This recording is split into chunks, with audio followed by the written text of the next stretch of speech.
সবাইকে এই চ্যানেলে স্বাগত। তাহলে কোনো একটা পরমাণু কখন আয়নে পরিণত হয়? যখন ওই পরমাণুটা ইলেকট্রন বাইরে বের করে দেয় বা বাইরে থেকে ইলেকট্রন নিয়ে আসে। এবার এই আয়নও দুই রকমের, ক্যাটায়ন আর অ্যানায়ন। ইলেকট্রন যদি কোনো পরমাণু বাইরে বের করে দেয় তখন তাকে বলে ক্যাটায়ন, আর বাইরে থেকে যদি ইলেকট্রন নিয়ে আসে তখন তাকে বলে অ্যানায়ন। যদি কোনো একটা আয়নের সংকেত লিখি তাহলে সেটা কিভাবে বুঝবো যে সেটা অ্যানায়ন না ক্যাটায়ন?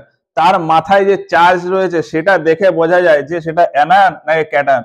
যেমন আমি যদি একটা এক্সাম্পল দিই, পি মাইনাস, এখানে পি মানে হলো ফসফরাস আর মাইনাস মানে হলো এটা আয়নে পরিণত হয়েছে। এটা কি ধরনের আয়ন? এটা হলো অ্যানায়ন। মাইনাস মানে কি? ইলেকট্রন বাইরে থেকে এসছে, মাইনাস মানে ইলেকট্রন বাইরে থেকে এসছে, আর বাইরে থেকে ইলেকট্রন আনলে অ্যানায়ন। ওই জন্য এটা কি আয়ন? এটা হচ্ছে ফসফরাস আয়ন। এখানে কটা ইলেকট্রন এসছে?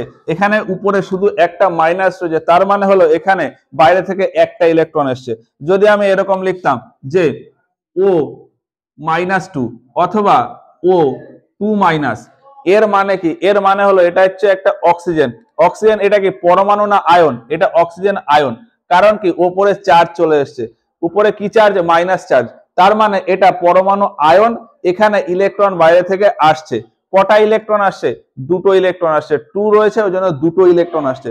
যদি একটা ইলেকট্রন আসতো তাহলে আর 1 লিখতাম না, শুধু মাইনাস লিখলেই হতো। এবারে আমাদের চারটে জিনিস আছে: পরমাণু, অণু, মৌল আর যৌগ। পরমাণুর ইংরেজি নাম হলো অ্যাটম, অণুর ইংরেজি নাম হলো মলিকিউল, মৌল এর ইংরেজি নাম হলো এলিমেন্ট, আর যৌগ এর ইংরেজি নাম হলো কম্পাউন্ড। একদম প্রথম দিকের ক্লাসগুলোতে আমরা দেখেছিলাম যে পরমাণু দেখতে কেমন হয়। তো ওই একটা পরমাণু থাকলে সেটাকে বলা হয় পরমাণু।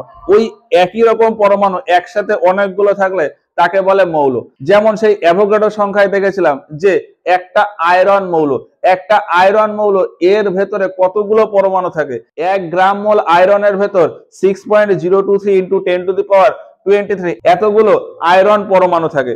তো ওই অতগুলো আয়রন পরমাণুকে একসাথে বলা হয় একটা আয়রনের মৌল। তো অনেকগুলো পরমাণু একসাথে বলে মৌল, আর অনেকগুলো অণু একসাথে বলে যৌগ।